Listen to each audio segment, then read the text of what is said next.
quinta-feira, falando sobre o tema de obesidade na infância, né, e na adolescência. É um capítulo, assim, importantíssimo, bastante extenso. A gente vai condensá-lo da melhor forma possível e colocar os aspectos mais importantes, né, que vocês têm que prestar atenção e ter uma leitura mais detalhada sobre esses aspectos. Não é fácil o tratamento de obesidade infantil, nem na infância, nem na adolescência. É extremamente difícil, tá? A adesão ao tratamento é difícil.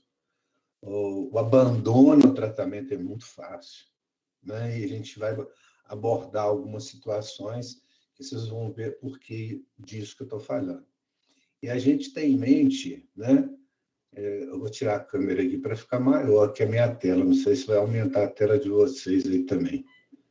Aqui aumentou a minha tela. E que essa obesidade infantil, na realidade, ela é multifatorial, né? Tem vários fatores. Aquele conceito que nós já passamos para vocês, o que é crescimento, o que é desenvolvimento, né? Anterior, só para reforçar, mostrar que o crescimento e desenvolvimento, né, tem o fator extrínseco e tem o fator intrínseco, que é a carga hereditária, né, que a gente já tem, em que dois aspectos, né, tanto relacionado ao sexo, a dieta, né, principalmente é onde que a gente consegue mexer, dieta e no ambiente. Aqui a gente já falou várias vezes. O primeiro passo a nível de dieta para que a gente possa fazer a prevenção da obesidade, qual seria? O que vocês acham? Qual que é o primeiro aspecto, primeiro ponto da criança, petitinha, né, que a gente já inicia, né, é um fator preditivo importante para você fazer a prevenção da obesidade, né? Seria o quê? Aleitamento materno. Aleitamento materno exclusivo até o 6º mês e complementado até 2 anos ou mais. Ou seja, repetindo, você não suspende o leite materno a partir de 6 meses. Você continua com ela e depois já começa com aquela papa principal, a primeira e a segunda papa principal. E o ambiente, né, gente? A urbanização, a interação mãe-filho, né, que pode gerar várias situações. Hoje a gente tem crianças piquititinhas, né, já apresentando ansiedade, depressão. Isso tudo altera o hábito alimentar, as condições socioeconômicas, pessoas que trabalham fora, quem cuida. Então, tem vários fatores no ambiente que pode predispor, facilitar ou ajudar nós fazermos a prevenção da obesidade infantil. E está bem relacionado, né, com a obesidade, o fator genético. O que mostra que na herança poligênica existe cerca de 400 genes associados à obesidade. Então, quando a gente fala da carga hereditária ali, é importantíssimo. Mas sabendo que, né, essas populações geneticamente estáveis indica poderosa participação do ambiente. Ou seja, a minha população, a minha família, né, geneticamente é bem estável, não tem herança poligênica, né, poligenética. Ou seja, eu não tenho nenhum gene que me favoreça a obesidade. Então, a participação do ambiente aqui é fundamental. Ok? Só para vocês terem uma ideia, quando você tem dois pais obesos, quando a gente vê a herança, né, genética, quando os dois pais obesos, 80% de risco da criança ser obesa. Um pai, 50%. Dois normais, eutróficos, olha a chance, 9%. Ou seja, a hora que eu estiver atendendo uma criança cujos pais são os dois obesos, eu tenho que saber que essa criança tem chance de 80% de desenvolver obesidade. Essa criança eu tenho que trabalhar muito com ela em relação à alimentação e atividade física, de forma precoce. Da mesma forma que 50% é muita coisa. E as consequências da obesidade infantil são muito grandes e muito complicadas. Tá? E quando você tem 2 pais eutróficos, 9%. Você imagina 2 pais obesos, dono de uma padaria, dono de uma pastelaria, de uma lanchonete, de um restaurante. Quer dizer, olha a importância também da profissão dos pais. Né? A gente já teve casos em que a criança não era obesa, mas ela tinha alergia. Ela não podia usar esses conservantes. A mãe era dona de uma padaria. Aí, de vez em quando, eu passava escondidinho lá, o que eu achava a menina comendo? Aqueles pacotinhos, né? Cheetos, chips, aqui, cheio de conservante. Ou seja, a alergia que ela tinha não melhoraria nunca.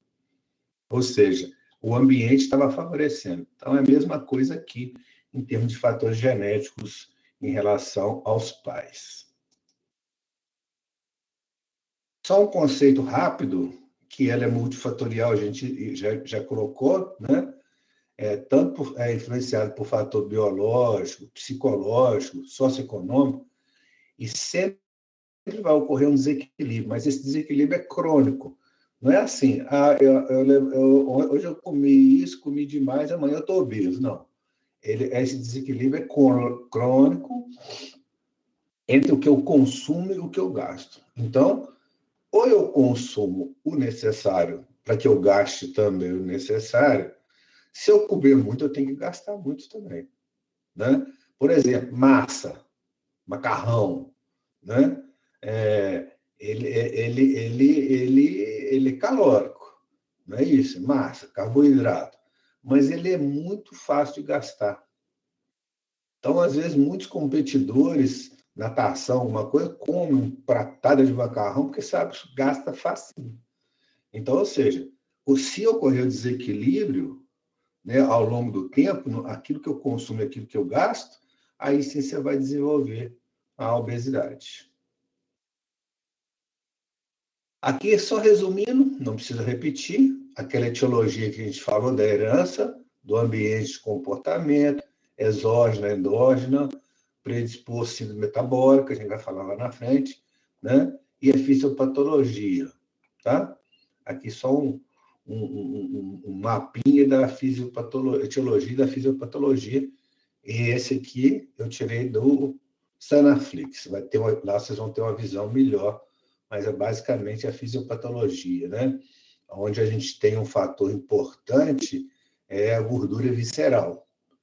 Né? Por isso que vocês vão ver lá na frente que quando eu faço a medida da cintura abdominal, em que o percentil está maior ou igual a 90, ele, se tiver mais algumas características da obesidade, você pode caracterizar a síndrome metabólica. Está até aqui do lado, o preditor da síndrome metabólica. Né? Então, isso a gente vai ver mais na frente. Mas aqui é um resuminho interessante. O que quer dizer isso aqui? Olha para você ver, a transição nutricional da década de 70. O que a gente via era isso aqui, ó. A gente não via isso aqui. Ou seja, a gente via desnutrição. E com essa transição nutricional, o quê? Caiu a desnutrição e aumentou a obesidade. Só que, como está no mesmo slide, a gente colocou no mesmo slide por quê? Porque no mesmo cenário, numa mesma comunidade, numa mesma família, a gente pode encontrar crianças desnutridas e crianças obesas. Para vocês terem uma ideia, uma vez eu tive uma criancinha, ela é desnutrida. Não era desnutrida. Eu consegui, pelo SUS, ela não podia amamentar, eu consegui latas de leite pelo SUS e algumas doações de pessoas que eu conhecia e a gente ia abastecendo. O que acontecia? eu vejo que a criança não ganhava peso, ela ganhava, mas não chegava àquele necessário, né? O que a gente descobriu, conversando com os agentes sociais, que a gente pediu para acompanhar, esse bebê que não engordava o que precisava para continuar ganhando as latas de leite. Com essas outras latas de leite, dava para as outras crianças. Ou seja, esse aqui era o que se sacrificava, né? Era uma criança que se sacrificava para que os outros pudessem tomar o leite, porque não tinha como ter o leite, comprar o leite. A gente conseguiu para esse, porque estava com baixo peso. Aí nós tivemos que trabalhar isso, né? Para compensar, não deixar esse que tinha isso nesse sofrimento e os outros sem alimentação. Aí agente social, uma série de situações que a gente tem que ter esse tipo de clareza, né? Esse tipo de raciocínio. Falou, por que eu estou dando leite? E ter as latas de leite certinho, direitinho, a quantidade certa. Por que não está ganhando peso? Não tem doença nenhuma. Tinha que ter uma explicação. A explicação era essa, infelizmente. A importância.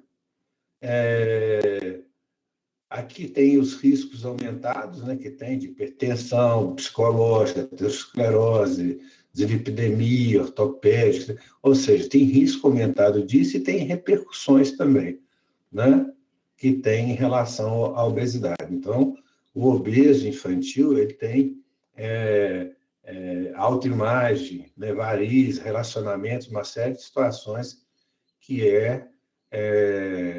não é agradável, né? Ainda mais quando você rotula uma criança ou um adolescente com vários dialetos em relação à obesidade, né?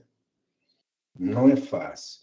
E qual que é a grande preocupação que nós pediatras temos? Vocês lembram que naquelas primeiras aulas eu falei para vocês que o grande papel do pediatra é fazer com que as crianças fiquem saudáveis e para que elas se tornem adultos saudáveis? Esse é o grande desafio aqui nosso. A uma criança, né, que está com excesso de peso, qual que é o risco dessa criança tornar um adulto obeso? Né? Então, já teve vários trabalhos, inclusive a minha dissertação de mestrado, foi usado uma metodologia que ele comparava o índice de massa corporal da criança com o índice de massa corporal do adulto, para ver se, no final, se tornaria adulto, e era muito importante o resultado, que o risco era muito grande. Mas é um desafio ainda para a gente, né? O que a gente sabe que a maioria das doenças dessas cardiovasculares, diabetes, essas coisas, elas não começam aqui, elas começam aqui. Por isso que a gente tem que trabalhar na prevenção para que essa criança fique saudável e se torne um adulto saudável. Aqui são alguns trabalhos mostrando isso, né? Relacionando que, por exemplo, 50% das crianças obesas aos 6 meses de idade, 80% das crianças obesas aos 5 anos de idade permanecerão obesas na fase adulta. Então, são trabalhos que comprovam, né, que mostram essa correlação entre obesidade infantil e obesidade na vida adulta. Obesidade na infância, aquilo que a gente pensa, né, como causas e fatores relacionados. Os fatores genéticos, nós já falamos lá atrás, né, 400 tipos de genes relacionados a isso.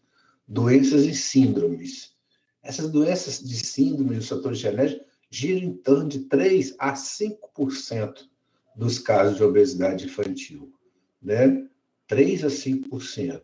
A grande maioria está relacionada à ingestão aumentada e hábitos de vida sedentária. Hábitos de vida, sedentarismo, né? Aquilo que a gente falou, que o leite materno é um bom para a prevenção do sobrepeso e da obesidade. Então, se 3 a 5% está aqui, a grande maioria nós podemos trabalhar aqui, ó. Tá? E não é fácil, não é fácil o tratamento, que você não consegue fazer um tratamento isolado, multidisciplinar às vezes, mas interdisciplinar é muito, muito mais difícil você juntar todo mundo numa consulta só. Aqui são os fatores predisponentes, que vocês já estão sabendo, que a gente já comentou sobre isso, né? Mamadeira, introdução precoce de alimento sólido, por exemplo, a gente começa com 6 meses e começa a dar para a criança a partir de 4 meses, né? Desmame precoce, né? Aleitamento materno, fator de prevenção, retardar a retirada do alimento e alimentar a criança sob demanda, né? Sob vontade própria, tá? Isso aqui é um estudo alemão mostrando exatamente isso, que o aleitamento materno reduz em 35% se a criança for amamentada pelo menos entre 3 e 5 meses. Você imagina levar até 6 meses. Então, é um fator muito importante do aleitamento materno, não falou como fator nutritivo, mas de prevenção à obesidade. Como é que eu faço o diagnóstico de obesidade infantil? Né? Como é que eu faço? Tem sinais clínicos? Tem. Eu posso fazer por uma ectoscopia, eu já tenho essa ideia. Mas, na realidade, o que a gente faz é a antropometria, né? Pesar e medir a criança, e a gente usa muito o índice de massa corporal, que é o peso de altura ao quadrado. Nós já comentamos isso com vocês. Tudo relacionado.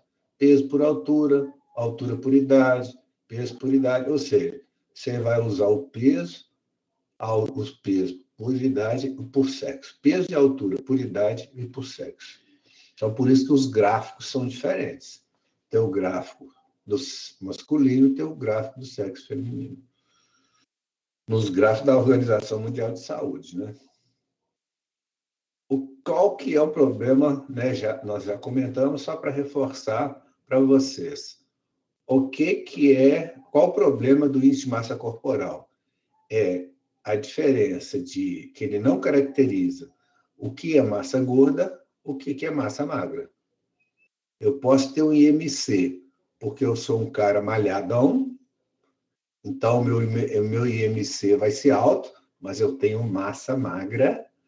Mas eu posso ser um cara pesadão mesmo, de tecido adiposo, e não ser tão alto, aí sim.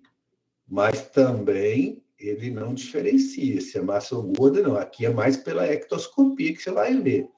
Então, o que acontece quando você faz o MC? Você vai ter que fazer outra medida. Se vocês encontram uma criança com sobrepeso ou obesidade, vocês vão ter que fazer outros tipos de medida, né? Você vai ter que confirmar através de medida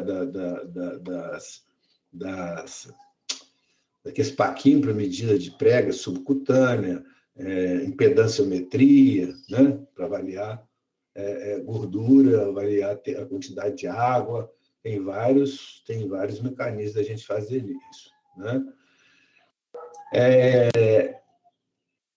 Esse aqui é só mostrando, né, falando da www.saude.gov.br, onde está contido os gráficos, né? Tanto de percentil de score por sexo por idade, né? Na realidade, a gente só mostrando aqui da onde está vindo esses gráficos que a gente tem que comparar. Os referenciais propostos atualmente, né, pela Organização Mundial de Saúde é de 2006 e 2007. Isso mudou, 2006 para 2007. Antes, era tudo feito baseado em criança norte-americana. E a criança norte-americana usava muito leite da Nestlé. Então, era aquele menino parrudão, né? Era farináceo.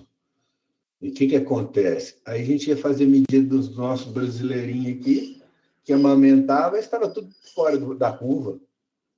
Né? E a gente ficava desorientado, e a mãe também. Doutor, você falou que o melhor leite é o leite materno, mas tem a vizinha lá que está dando um leite da Nestlé, e o menino deve estar o dobro do meu filho. E, às vezes, então, o dor do filho dele está adoecendo muito mais do que aquele, né, que está só amamentando o peito, o desenvolvimento normal e com todas as proteções do leite materno. Aí a OMS fez o quê? Por que novos padrões? Exatamente por isso. Como foram elaborados? Aí eles fizeram no mundo inteiro, pegou parâmetros de todo mundo, né? Aqui, pegou essa turma toda aqui, um japa, um piquitito aqui, uma ruiva, um irlandês, um africano, um alemão. Perguntou tudo quanto é tipo de criança, né? de povo, a nível mundial.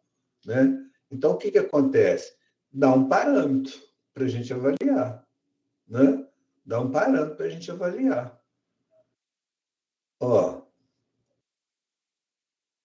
olha bem, pegou criança amamentando no peito num determinado país, aqui parece ser um país muçulmano, né?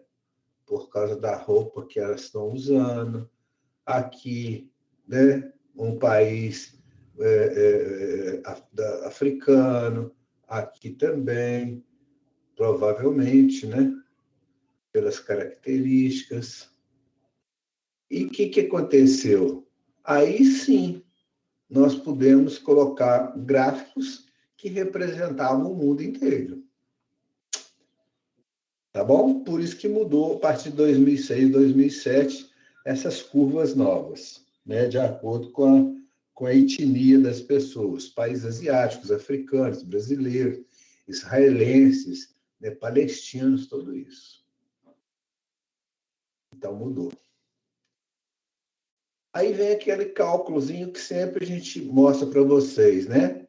O IMC por idade menino, de 0 a 5 anos, usando o score Z. E aqui vem a classificação, ó. Abaixo de -3, magreza acentuada, de 2 a 3, magreza, de -2 a +1, eutrofia, de +1 a +2, risco de sobrepeso, de +2 a +3, sobrepeso, e acima de 3, obesidade. Então, se eu pego um menino, vamos ver qual é a idade desse jovem aqui, 1 ano e 6 meses, né? E está com índice de massa corporal em torno de 15. Está aqui. Então, como é que ele é classificado? -2 a +1, eutrófico. Da mesma forma, esse jovenzinho aqui de 2 anos, qual que é o IMC dele? 15,5 para 16. Onde que ele está? Eutrófico. E esses 2 anos aqui, que o IMC dele está 12, 13,5. Aqui onde que ele está? Entre esses dois tracinhos aqui, né? Então, ele está magreza. Ok? É isso que vocês vão fazer.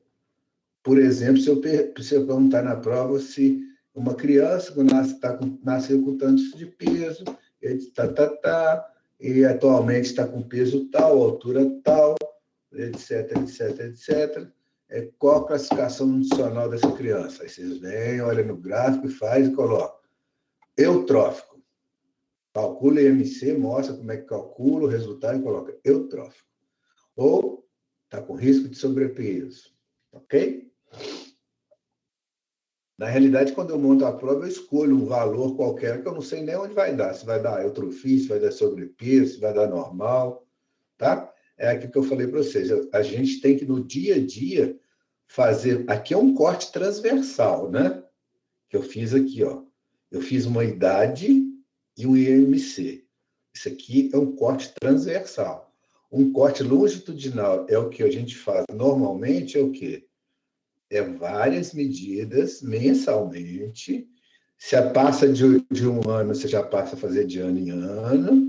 Até os 5 anos vai fazendo, vai acompanhando, até os 19 anos. Ou seja, a gente vai fazendo uma curva, né?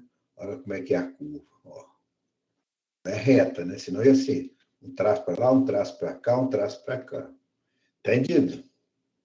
Facinho de fazer. Só vocês já tiverem começar a prática, vocês vão fazendo isso todo dia.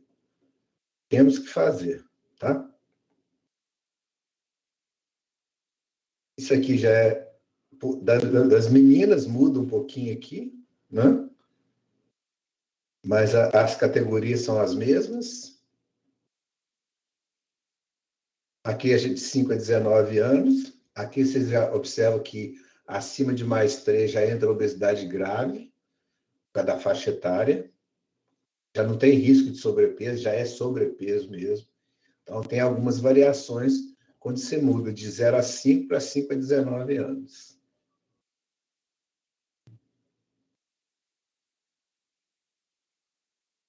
Outras medidas que a gente tinha falado para vocês que podem ser feitas, essas aqui, ó, bioimpedância, densitometria corporal, diluição de isótopo, tomografia, hidrodensitometria ou pesagem hidrostática. Pesagem hidrostática é o menino fica sentado numa cadeira, deixa a cadeira descer dentro d'água, da piscina, vai lá no fundo e volta. Aí você faz a medida do peso da criança de acordo com o volume de água que movimenta, né? Mas o que a gente usa mais é isso aqui, né? A bioimpedância ou densitometria, mas principalmente a bioimpedância para avaliar a gordura. E aquelas medidas de prega cutânea, né? Para fazer prega cutânea triceptal, circunferência do braço, circunferência abdominal. Essa circunferência abdominal, para avaliação indireta da gordura visceral, que é o parâmetro, ela tem que estar maior ou igual a 90, maior que 90, mais duas características para que a gente classifique como síndrome metabólica. Então, essa aqui é a chave. Se ela tiver percentil 80 e tiver triglicerídeo alto, tiver com colesterol alto, não interessa. A cintura abdominal, o percentil está abaixo de 90. Tá? Isso é importante também. Vamos orar também, importante. Intervenção, quem e como intervir. Cuidado com isso, né, gente? Muito cuidado. Por quê? É o falso positivo. Se você faz um diagnóstico falso positivo, o que você vai fazer? Restrição alimentar, ou seja, a criança não tem nada de obesidade, você vai restringir um monte de coisa, vai prejudicar o crescimento. Rótulo, rotular a criança. Imagina a autoestima dessa criança. Pode ter transtorno comportamental. Né? Agora, se eu faço um falso negativo, o que vai acontecer? Eu não vou fazer restrição alimentar, não vou cuidar da criança, vai fazer o quê? Risco de doenças degenerativas e cardiovasculares na vida adulta. Ou seja, eu tenho que estar muito atento, né, em fazer isso rotineiramente e sempre classificar e colocar no meu prontuário. Fiz o gráfico bonitinho, está lá o gráfico feito, marcando todo mês, e lá no meu prontuário escrevi classificação criança eutrófica. É aqueles diagnósticos que a gente falou para vocês lá na primeira aula.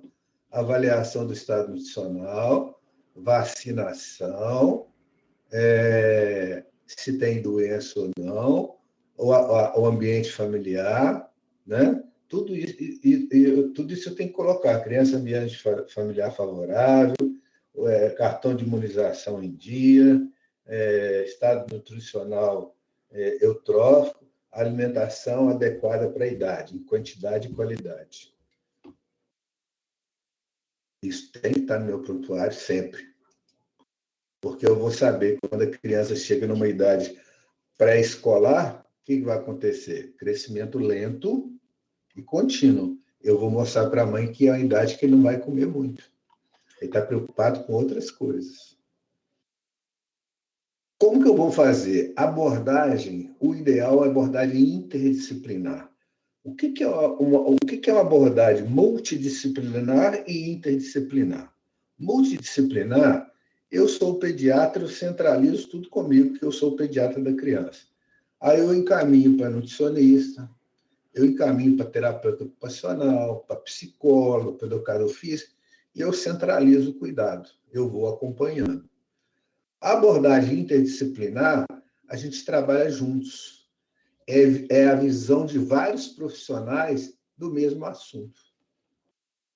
Então, essa criança está obesa. O que eu, pediatra, acho que a gente deve fazer, ou por que ela está obesa? O nutricionista faz a abordagem dele e vai dar a opinião dele, e assim por diante. Educador físico, psicólogo. Olha, é muito ansioso, a gente tem que trabalhar isso. Ou seja, todos nós da equipe sabemos o que está sendo feito para a criança. Na multidisciplinar, cada um sabe do seu lado. O que o psicólogo fez lá, o que o nutricionista fez, eles não sabem o que um fez. Entendeu? Porque os prontuários são diferentes. Quando eu tenho uma equipe trabalhando junto, eu posso ter uma avaliação, né, juntos. Todos nós aprendemos. Eu vou aprender o que o nutricionista fala, o que o psicólogo fala. Ou seja, eu vou ter um conhecimento amplo dessa criança. Todos nós podemos trabalhar, cada um dentro do seu grau de competência nessa criança. Ok? Então, já é um fator dificultador. Porque você, por exemplo, aqui em Barbacena, a gente estava montando. Agora, eu não sei como é que está esse movimento, né? Até por causa da pandemia. Nós teríamos lá no Hospital Escola essa abordagem interdisciplinar. Ia trabalhar médico, nutricionista, terapeuta, psicólogo, educador físico, ia ter uma equipe lá para atender essas crianças. Mas com a pandemia, eu não sei agora como é que está funcionando, né? Mas a ideia já estava tudo montadinho para a gente trabalhar pela dificuldade que a gente viu sobre o cuidado dessa criança obesa. E outro papel importante, criança e adolescente, sozinho, não resolve nada. A família tem que estar junto e a sociedade tem que estar junto, né? Não adianta eu falar para a criança alimentar e fazer atividade física se a família não faz, né? Se a sociedade, de uma forma geral, também não faz, né? Então, ou seja, tem que estar tudo associado para que a gente possa ajudar essa criança. A mãe trabalha fora, fica com a tia, ou fica com o vizinho. Que alimentação tem? Que alimentação tem na casa de um outro amigo, né? Então, tudo isso tem que estar relacionado. Por isso que a gente tem uma dificuldade. Quando a família, por exemplo, imagina os dois pais são obesos. Então, às vezes, alimentam em excesso. O que vai acontecer com essa criança? A tendência é acompanhar. Então, às vezes, por isso que é muito difícil a gente conduzir uma criança com excesso de peso, né? Um dia, uma menina, eu conversando com a mãe, quando eu estava com os alunos lá no bairro do Carmo, em termos da alimentação que a gente tinha proposto, quantidade, qualidade, tudo direitinho. Não, doutor, não estou dando isso, não, estou dando isso, não, estou fazendo isso. A menininha tinha 9 anos. Falou, tá assim, mãe, só está comprando isso para mim comer, está dando isso para mim comer, está dando isso para mim comer. Ou seja, a criança contou que a mãe não estava fazendo dieta nenhuma. Estava dando tudo que não podia para a criança, né? Então é difícil. Mas essas crianças a gente tem que estar ajudando elas o melhor possível. Atividade física, não essa, né, gente? De ficar andando aqui para não cair, quebrar as pernas, quebrar o braço, etc. Mas só mostrando as atividades físicas, hábitos alimentares adequados, qualidade de vida e envolver a família. As orientações que a gente vai dar. Qual que é a abordagem minha, pediatra? É fazer uma boa anamnese, né? Onde que eu vou ver a história de gravidez, nascimento, alimentação da criança, quando iniciou e como está o desenvolvimento, processo de ganho de peso, história familiar, dislipidemia, hipertensão. Quer dizer, eu faço uma anamnese muito bem feita, né? É a primeira avaliação que eu estou fazendo de uma criança obesa. e faço o perfil, né, laboratorial dessa criança. A glicemia de jejum, perfil lipídico, função tiroidiana, né? Que o hipotiroidismo é um fator de ganho de excesso de peso. Por exemplo, eu tinha uma criancinha que a gente olhava e a gente não conseguiu chegar a um diagnóstico, mas a gente estava vendo que aquilo era genético, alguma coisa assim. Você via ele sentado no carrinho e o irmãozinho mais velho, de 5 anos, ele era o dobro do tamanho do menino e ele tinha alguns 9 meses. A gente pediu para fazer um estudo, depois a gente descobriu que ele tinha uma cardiopatia, né? Ele teve que depois operar o coração e tal. Fizemos um estudo genético dele e ele tinha realmente uma síndrome e tinha um hipoparatiroidismo também. Quer dizer, ele tinha um excesso de peso por fator de doença, né? E não por fator alimentar.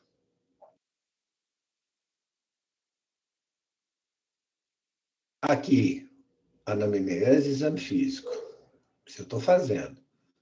Investigar hábito de vida, alimentar e familiar, antropometria, peso, altura, sexo, por idade, ou seja, um resumo do que a gente falou até agora. Aí eu vou classificar. A criança é eutrófica? É. Então, eu vou orientar hábitos de vida e alimentar. Não é porque ela é eutrófica, eu não vou falar o que ela tem que comer para frente, qual é a alimentação adequada, isso. Sobrepeso, da mesma forma. Oriento hábitos alimentares de vida. Se eu classificá-la como obesa, aí eu vou fazer exames complementares daquele que a gente falou anteriormente, né? Ultrassom abdominal para ver fígado, se tem gordura, com excesso, glicemia de jejum, colesterol, triglicéridos, exames complementares e a equipe interdisciplinar, tá? Aqui a gente está só na forma de diagnóstico. Se entrasse tratamento, já vinha a equipe interdisciplinar. Agora, uma observação muito importante que vocês têm que anotar aí. Se eu tiver uma criança com sobrepeso, ok? O que eu faço? Só oriento. Mas se essa criança tiver história familiar, né? Se ela tiver história familiar de morte prematura por doença cardiovascular, infarto, AVC, tudo isso, eu considero essa criança para investigação como ela se fosse obesa. Eu vou fazer tudo isso aqui. Entendido? É sobrepeso, eu só ia cuidar para ela não passar para a obesidade. Mas se ela tem história de risco familiar, morte prematura por doença cardiovascular, acidente vascular cerebral, né? Eu vou tratá-la como se ela fosse obesa.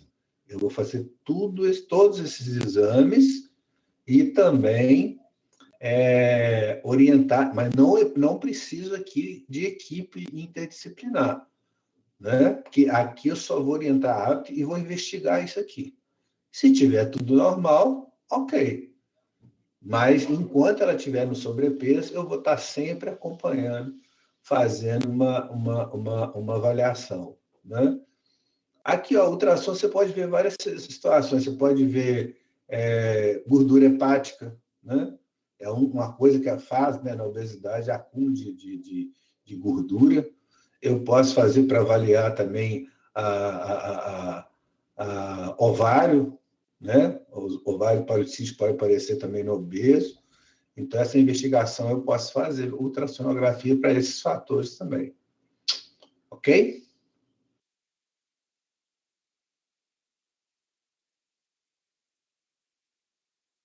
Abordagem do psicólogo. Ó, vou falar uma coisa para vocês. Durante a equipe interdisciplinar, tá? E não tiver um psicólogo, a chance de sucesso é muito pequena. Então, se tem um profissional que não pode faltar na equipe, é o psicólogo. A criança, ela, com excesso de peso, ela não come para alimentar, ela come para satisfação emocional. Então, ela precisa de um psicólogo, não um terapeuta ocupacional, mas principalmente um psicólogo, né? Aí ele vai trabalhar individualmente, vai trabalhar em grupo, mas é fundamental. Quando eu estava fazendo meu trabalho de mestrado sobre obesidade infantil que eu fiz, prevalência de obesidade infantil em crianças de 7 a 14 anos nas escolas de Barbacena, a gente acompanhou em Belo Horizonte, lá com o meu orientador de mestrado, o serviço lá do Hospital das Clínicas.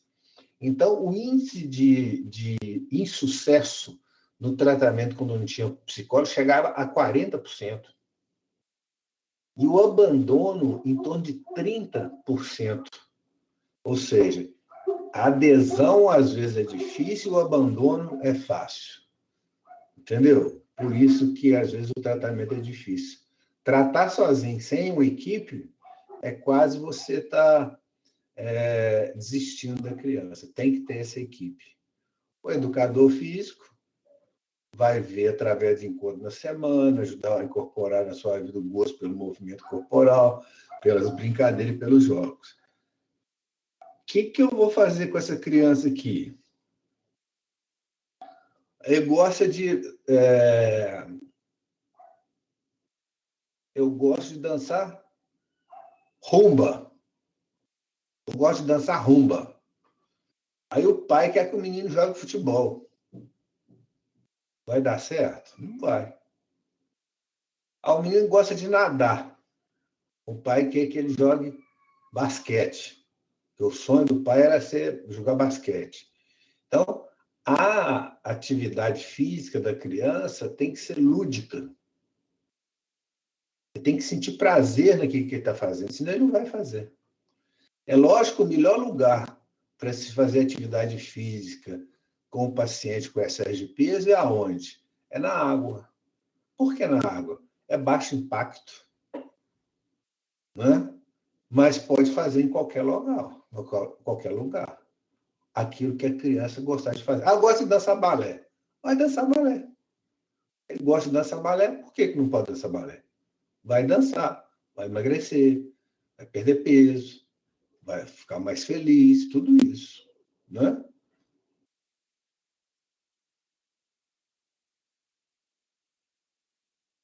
O nutricionista vai vai ver com a família, né? Por exemplo, faz um recordatório 24 horas, vai lá, preenche aqui, o que ele comeu ontem.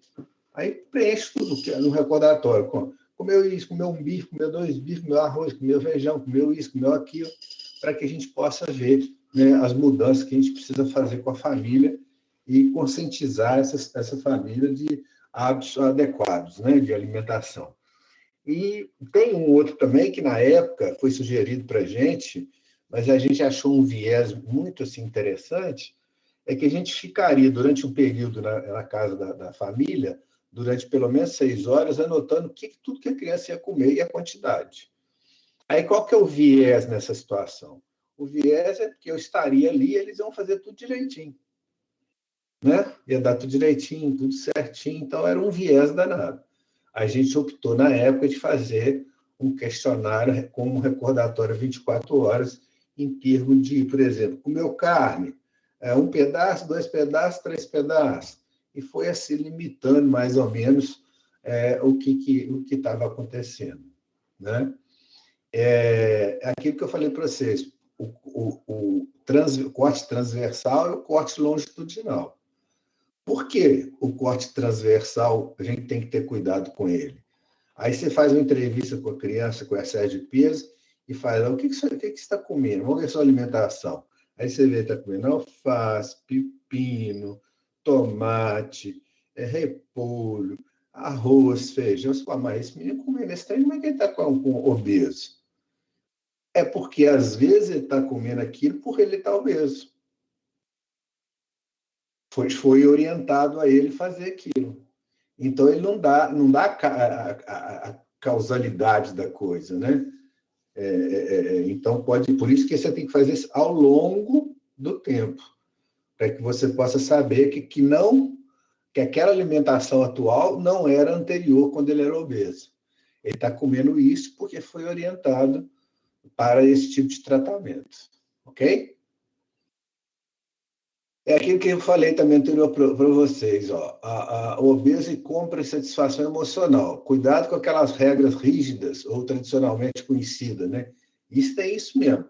O povo fala, come apenas fruta nos intervalos das refeições. Mastigar cenoura quando estiver com fome.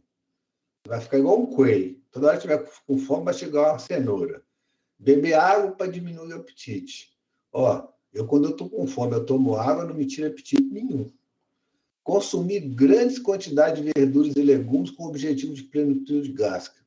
Nada. Você come aquele saladão, depois você vai almoçar. Ou seja, por quê? É satisfação emocional. Ele não come para nutrir.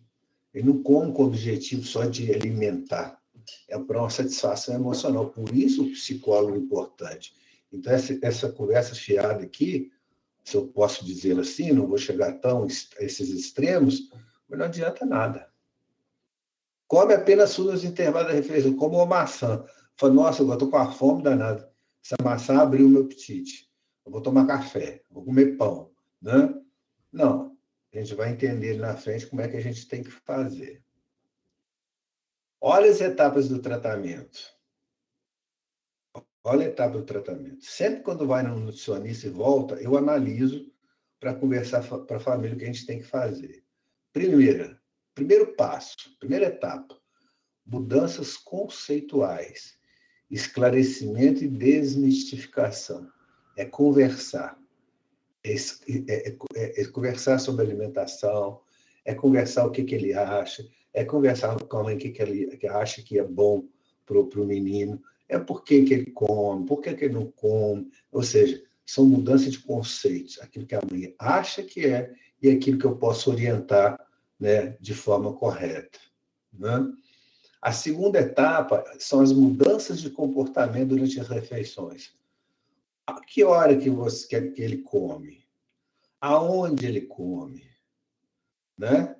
Ele mastiga rápido, ele come muito depressa, ele vai comendo engolindo, assim, rapidamente, você não vê nem mastigar, né? Ele almoça na frente do computador, com o celular ligado. Ou seja, essa é a segunda etapa que eu vou fazer. Então, eu mudei conceitos, eu entendi como é que essa criança come, o comportamento na alimentação. A terceira etapa, eu vou fazer mudanças quantitativas, numa redução gradativa.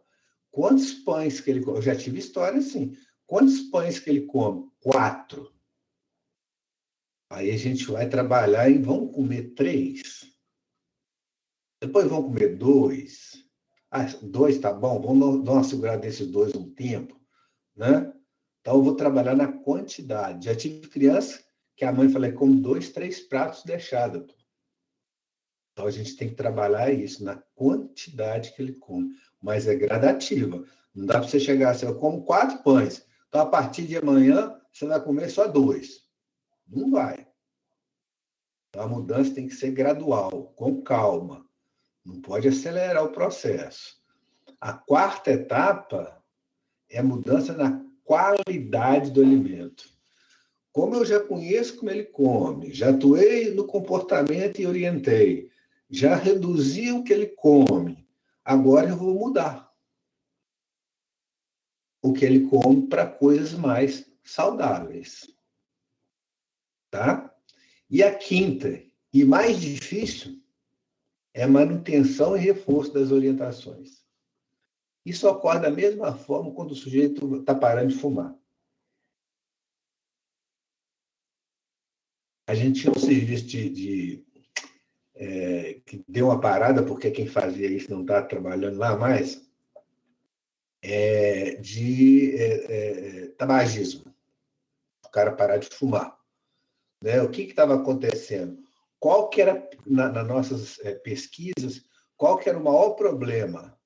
Era esse daqui, ó. Manutenção e reforço, ou seja, naquela hora que ele estava doidinho para fumar, mas estava alucinado para pegar um cigarro e fumar, ele não tinha para quem ligar e conversar. Entendeu? Ou seja, se você não tiver essa disponibilidade de conversar, dá apoio, vem aqui, vamos conversar, vamos ver que isso vai passar, etc, etc. O que acontece? Perdeu tudo isso aqui. E o cigarro é a mesma coisa. O cara volta a fumar tudo. Então, tem que ter uma manutenção e tem que ter pessoas disponíveis para conversar e orientar a família e a criança ou adolescente nessa fase aqui.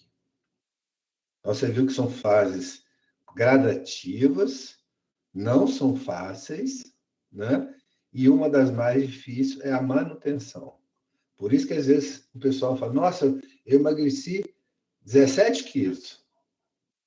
Ah, mas agora foi muito difícil manter, eu recuperei tudo. Eu vou fazer agora bariátrica, né? Então, na criança, não. Na criança, ele não vai nunca pensar em bariátrica, embora a gente já tenha ouvido algumas coisas que até nos assustam. Ok, gente? Então, tem que ser gradual essa etapa do tratamento. Tratamento e prevenção. É óbvio, né, que a prevenção é a melhor forma que tem a gente atuar. Por quê?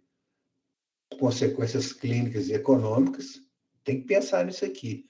O que se gasta, né, em termos das doenças e as comorbidades da obesidade é muito dinheiro, né? A prevenção é o ideal que ser feito na infância. O tratamento, a adesão ao tratamento é ruim. O abandono é fácil. E você precisa de uma equipe interdisciplinar. Então, o melhor seria sempre trabalhar com prevenção. De que forma? Aquilo que a gente já conversou anteriormente. Orientar a alimentação, orientar a atividade física, mas como diz Coralina, feliz é aquele que transfere o que sabe, mas aprende o que ensina, né? Aí eu vou falar, vocês têm que alimentar direito, a comida tem que ser isso, tem que comer verdura, tem que fazer atividade física. Ou seja, eu estou transmitindo tudo que eu sei, mas eu não faço nada disso. Ou seja, eu não aprendi aquilo que eu estou transmitindo. Eu transmito o que eu sei, mas não faço. Ou seja, a melhor coisa é o exemplo. E nós, como profissionais de saúde, temos que pensar na nossa saúde. Temos que pensar que nós não podemos adoecer, embora existe o risco, principalmente nas doenças mentais, síndrome de Burnout, né, que acontece independente da gente querer ou não. Então, cuidem muito da alimentação adequada, atividade física, que não precisa ficar em academia, fazendo musculatura, essas coisas. Se quiser, não tem problema. Mas uma caminhada, uma volta, um lazer, andar dentro de casa, descer escada, qualquer atividade nesse sentido, e cuidar da saúde mental. Estuda. Presencial já é danado. A distância é mais difícil ainda, online, né? O tempo inteiro. Vai assistir um filme, vai conversar com uma namorada, toca um violão, lê um livro, ou seja, cuidem da saúde mental de vocês. Isso é um conselho de um colega que já está há muito tempo na profissão e que a gente realmente adoece na nossa profissão médica. A gente lida só com sofrimento. Então, cuidar da gente é fundamental. Cuidar do cuidador. Falando um pouquinho agora da síndrome metabólica, não existe consenso da definição em criança e adolescente. O nosso departamento de nutrologia da Sociedade de Pediatria, ele respeita o que é o consenso da Federação Internacional e a gente considera adolescentes de 10 e 16 anos para classificar com síndrome metabólica. A criança acima de 16 anos vai ser um adulto, né? Igualzinho do adulto. Abaixo de 10 anos, a gente avalia individualmente, ou seja, analisa o colesterol, analisa o triglicérido, analisa a glicose, tudo em separado. Aqui, entre 10 e 16 anos, a gente vai classificar em conjunto. Dessa forma aqui. Relembrando aquilo que eu falei anteriormente. Cintura abdominal maior ou igual ao percentil 90. Esse P aqui devia ser maiúsculo. É o percentil 90. E, no mínimo, mais 2 desses achados aqui, ó. Então, eu tenho que ter cintura abdominal maior ou igual a 90. Se eu tenho, aí eu venho. Triglicéridos, como é que estão meus triglicéridos? Está maior ou igual a 50? Opa, está alto. Meu HDL está baixo. A minha pressão arterial sistólica, maior que 130 e diastólica maior que 85, eu estou com hipertensão arterial. Eu estou com intolerância de glicose. Minha glicemia está maior ou igual a 100. Ou já tem instalado diabetes tipo 2. Então, se eu tenho percentil maior ou igual a 90, e 2 desses itens aqui, eu classifico como síndrome metabólica. A criança entre 10 e 16 anos. Acima de 16 anos já é como os adultos, e abaixo de 10 anos a gente analisa itens separados. Não tem essa chamada síndrome metabólica. Ok, gente?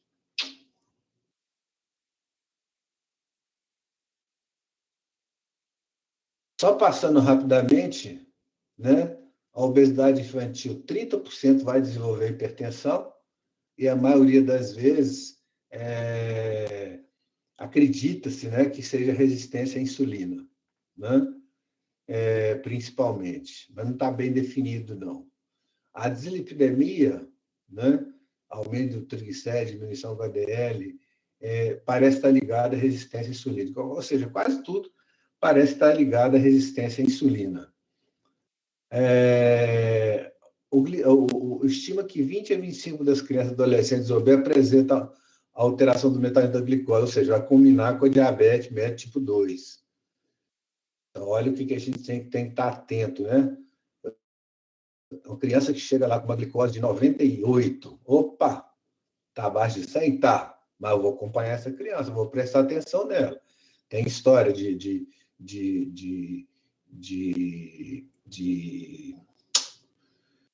diabetes na família?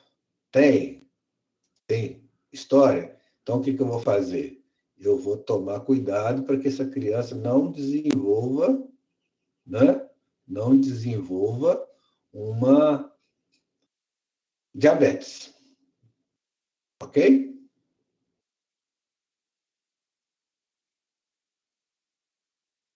Esse aqui, ó, a gente viu uns 3 casos quando eu fazia a prática com a turma. Tá vendo essa marca aqui, ó?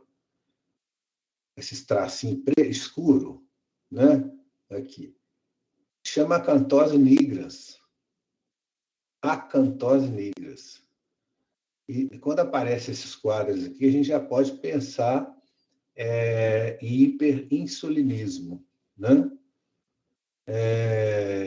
Essa criança aqui, igual está falando aqui, não dá para ver, né? Pelo jeito aqui, tem síndrome de Down. Essas lesões têm aparência escura e aveludada. Parece ela é firme, ela não é descamativa, mas ela nos sugere muito que está tendo hiperinsulinismo, por isso o diabetes dessa criança, né? Ok? Tratamento padrão para resistência insulínica e obesidade. Todo mundo sabe isso, né? Todo mundo sabe. Presta bem atenção se vocês não sabem isso. Atividade física, orientação dietética, proposta de tratamento medicamentoso nos pacientes de maior risco. A gente nunca inicia um tratamento de obesidade com medicamento. Nunca. Mas no paciente de grande risco, às vezes eu tenho que usar. Estudo de tratamento medicamentoso em adolescente com resistência insulínica, metformina, entre 12 e 19 anos, 500 mg 2 vezes ao dia. Está sendo usado, né, esse tipo de tratamento para resistência insulínica. Eu já vi pessoas com conhecimento médico tomando isso aqui para se beneficiar do efeito colateral. Qual que é o efeito colateral dele? Emagrecimento. Com risco da glicose ir lá embaixo fazer um quadro de hipoglicemia com seus efeitos colaterais. Então, existe esse tipo de tratamento, né? Mas para resistência insulínica. Para iniciar tratamento de obesidade, não. Não devemos nunca começar. Aquilo que a gente até falou do ultrassom, né? Que foi perguntado, né? Pode dar uma doença gordurosa hepática não alcoólica. Resistência insulínica, com um estresse oxidativo, alteração hepática, infiltração gordurosa do fígado, pode fazer um esteatohepatite por 20% dos casos e cirrose hepática 2% dos casos. Então, a gente pode ter essa infiltração quando a gente olha no ultrassom também. Ortopédico, todo mundo também já tem a ideia, né? É que o eixo de equilíbrio habitual vai estar modificado. Aumenta a lordose, lombar, cervical, cifose torácica, tudo em relação, mais ainda os aspectos relacionados também a joelho, né? A você botar um peso mais excessivo no joelho, que pode trazer problemas também. Dermatológica, vocês viram acantose nigris, infecção fúngica, estria, celulite, acne, tudo são repercussões que podem aparecer. A apneia do sono é uma porcentagem até pequena, né, de 0,7% a 3%, e a gente não conhece bem os mecanismos relacionados a isso, não. Mas pode acontecer numa população entre 0,7% a 3%, porque acontece ainda não está bem estabelecido. A síndrome do ovário policístico, né? É outro fator que a gente pode usar, a ultrassonografia, hiperinsulinismo, obesidade, hiperandrogenemia e elevação predominante de LH sobre FSH. Então, a síndrome do ovário policístico também pode ocorrer na criança com excesso de peso. Resumindo, para finalizar para vocês, mas para mim ainda não, mas só para você fazer um mapa de sinais clínicos, né? Sistema nervoso, problemas psicossociais, cardiovascular, hipertensão, respiratório, pneumoniasma, gastrointestinal, hepatomegalia, sinais de colerite e refluxo, incontinência urinária, joelho valgo, cabeça do fêmur, pés planos, avanço da puberdade, estadiamento, acantose níquel, estria, celulite, acne, que a gente tinha falado anteriormente. Na realidade, quais os sinais clínicos podem acontecer no paciente com obesidade. O tratamento, ampliação de política de saúde, educação nutricional, infraestrutura adequada para a prática recreativa e atividade física. Isso agora em pandemia é quase impossível, né? Você ir para a praça para fazer atividade física, né? Fora pandemia, né? O que seria importante? Você ter locais em praças públicas que você poderia fazer atividade física. Mas nessa aqui não tem condição de fazer hoje. A gente tem que orientar o que é possível fazer dentro de casa. Legislação apropriada para rotulagem mídia. Você já observou, quando você compra uma coisa, um iogurte, ou qualquer coisa que você quer ler a lata, você não consegue ler? Né? Então, tinha que ter uma legislação própria para rotulagem, para falar. Esse aqui tem alta caloria, não é adequado para quem tem excesso de peso. É a própria mídia, né? O que a mídia faz? O que você vê na televisão? Bobzão, hamburgão. Ninguém aparece lá fazendo uma propaganda. Coma brócolis, coma rabanete, é saudável. Ou seja, nem rotulagem apropriada, né? E nem uma mídia adequada de alimentação saudável. Ou seja, as nossas políticas de saúde são péssimas. Participação compartilhada do setor de saúde com o setor de educação social e de esporte. Na minha cabeça, posso até estar errado, na minha cabeça tinha que ter secretário de saúde, secretário de educação, social e de esporte, tinha que ser um caboclo só, que pudesse ter entendimento. Eu não vejo saúde sem educação, e nem educação sem saúde, né? E essa educação e a saúde envolve muito o quê? O nosso social. E esporte está relacionado à prática de esporte. Então, quando você tem um secretário de saúde, você tem um secretário de educação, você tem um secretário de social, você tem um secretário do esporte, e eles não conversam, como é que a gente pode ter uma política adequada de saúde? Não pode, não tem jeito. Importância da atuação do pediatra, eu vou puxar sardinha para o meu canto agora um cadinho, né?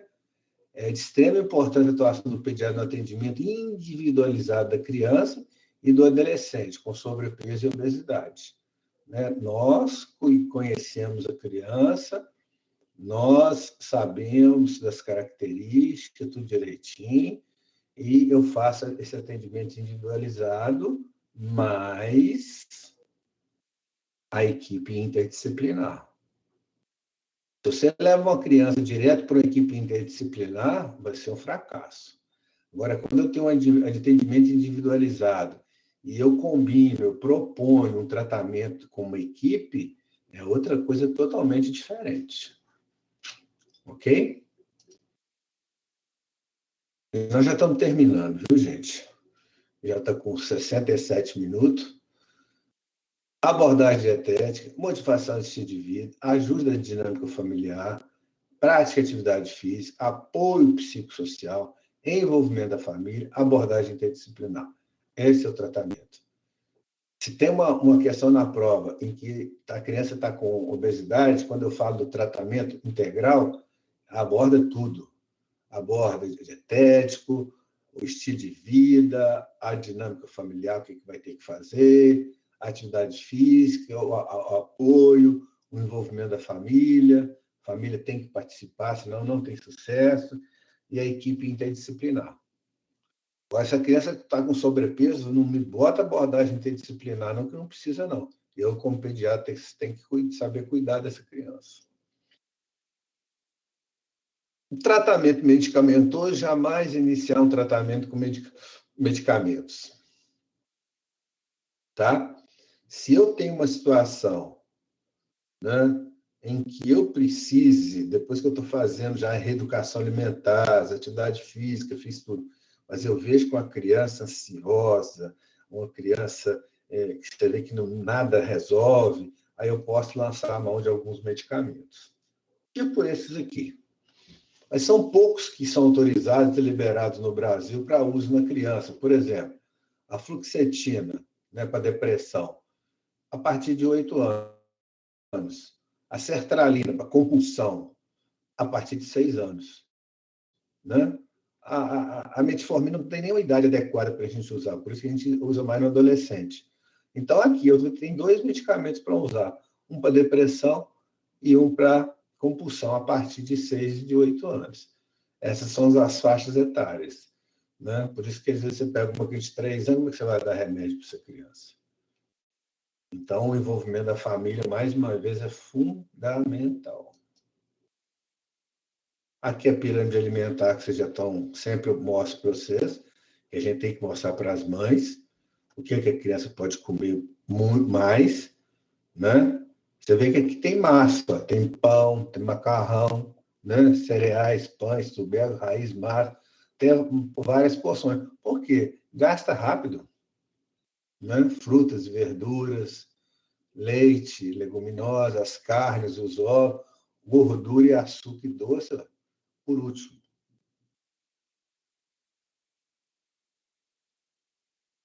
Recomendações da Associação Americana de Cardiologia para criança e adolescente na prevenção de doenças cardiovasculares. Uma vez eu estava na academia, estava vendo um menino lá, ele devia ter uns 12 anos. Se você visse a musculatura do danado menino, ele era magrinho e musculoso. Falei, gente, o que esse menino está fazendo aqui? E me pegando trem pesado mesmo, sabe? Eu fiquei, assim, intrigado com aquele menino fazendo aquela atividade física. E estava junto com o pai, né? Pior aí de tudo. Praticar diariamente atividade física moderada ou vigorosa durante 60 minutos. Então, atividade física, 1 hora. Deve ser lúdica, aquilo que eu falei, quer dançar, vai dançar, quer jogar bola, vai jogar bola, quer jogar tênis, vai jogar tênis. Então, tem que ser lúdico, tem que dar prazer à criança. Se não der prazer, não adianta. Os adolescentes, exercício de resistência, 10 a 15 repetições com intensidade moderada. Pode ser combinada com atividade aeróbica, tá? Moderada. Diminuir o tempo tomado para atividade sedentária, televisão, videogame. Isso aqui é o mais difícil do mundo agora. Videogame, computador, telefone. Falar que só pode ficar 2 horas por dia, é muito difícil. Mas a gente tem que falar. Falar e mostrar para os pais e para a criança e adolescente o que vai acontecer se você não fizer. A escolha é livre-arbítrio. A gente mostra, explica e não desiste. Né? É isso que a gente tem que fazer como papel médico. Considerar a habilidade física do indivíduo, ou seja, considerar as limitações. O que ele consegue fazer? Eu quero que você faça 15 repetições. O caboclo dá condição de fazer 5 só? Faz 5. Depois vai aumentando devagarzinho. Né? Então, respeitar e considerar a capacidade de atividade de força desse indivíduo. Estabelecer metas possíveis, né? Ou seja, hoje você vai andar 200 metros. Depois você vai passar a andar mais 400 metros. Ou seja, tudo o que a gente falou anteriormente, gradualmente, com calma, com paciência. Não adianta você perder peso rápido, porque vai voltar e ganhar muito mais rápido ainda. Os exercícios são de baixo impacto, aquilo que eu falei, de preferência na água, e é melhor mesmo. Eu já fiz um dia que eu tive ruptura de tendão de Aquiles. Eu fazia aquela, como é que chama? Aquabike. Eu fazia bicicleta dentro d'água. Foi fantástico. Eu recuperei completamente o meu tendão de Aquiles, que eu tinha rompido jogando futebol. Então, na água, eu consegui fazer tranquilamente esses exercícios para recuperação. Finalizando, tendência. Qual que é a tendência? Diminuição e controle de doenças infecciosas consequente ao desenvolvimento de vacinas. Melhoria das condições higiênicas, sanitárias e nutricionais. Estudo das doenças genéticas metabólicas. No futuro, terapia genética resultará na diminuição da prevalência. Isso já foi escrito em 2001, hein, gente? E isso já está acontecendo, né? Prevenção de doenças do adulto já na infância deve ser uma preocupação do pediatra. É aquela situação que a gente já falou de cuidar bem da criança para tornar um adulto, né, saudável. Essas doenças não infecciosas, não transmissíveis, a tendência a aumentar. Já se falava isso em 2001. Aqui é um fluxograma que vem da criança ou adolescente com excesso de peso e tudo que vocês têm que fazer. É um resuminho. Esse não é do Sanaflix, né? Esse aqui eu tirei do curso que eu fiz de nutrição pela Sociedade Brasileira de Pediatria, né? Então, também, não vou falar um item a item, depois vocês vão aqui ampliar e vão ver, né? Isso aqui é um resumo de tudo que nós falamos até agora, ok? Para ajudar vocês, depois que vocês lerem, analisarem, falar, agora vamos fazer um resumo aqui, vou ver se eu entendi tudo. O que eu tenho que fazer, tá? Morre em Angola, eu acho que é o último esse. Morre em Angola uma criança com fome em cada 3 minutos. Uma melhor distribuição dos bens pela humanidade, uma informação adequada diminuiu os que morrem por excesso e por deficiência. Morre por excesso e morre por deficiência. Devemos combater a pobreza, especialmente a espiritual, e não a riqueza. Essa devemos promovê-la, em especial a de conhecimento, diz Hakwaki, Portugal, esse jovem doutor aqui. Está tudo muito bem colocado aqui, né? riqueza de conhecimento, a gente deve estar sempre divulgando, falando, informando aos nossos pacientes, né? E fazendo o que a gente chama educação sanitária. Não adianta fazer diagnóstico e dar remédio, se eu não fizer educação sanitária. Isso aqui é o resumo do resumo, né? Como é que eu faço o diagnóstico, rastreio de comorbidade, tratamento, acúmulo, etiologia, fisiopatologia. Aqui é Sanaflix, fica mais fácil você assistir no Sanaflix, ou se não, ir aumentando aqui para vocês enxergar melhor. Tá? Olha aqui, ó. IMC de 0 a 5i, sobrepeso, tudo aqueles gráficos que eu mostrei para vocês lá. Toda hora que eu falo é o último, aparece outro, né? Ah, agora acabou mesmo. Agora acabou mesmo a nossa obesidade. Espero que eu já tenha, mais uma vez, despertado a vocês. Eu não quero que a criança morra ou tenha problemas cognitivos por deficiência e nem quero ter nada, né, que for de clientes que foram meus, passaram por mim, em que teve excesso de peso e suas consequências. É hipertenso, é diabético, tem dislipidemia, porque a gente não teve um cuidado adequado com essas crianças. Ok, gente? Agora, na próxima, agora a gente vai passar a fazer mais um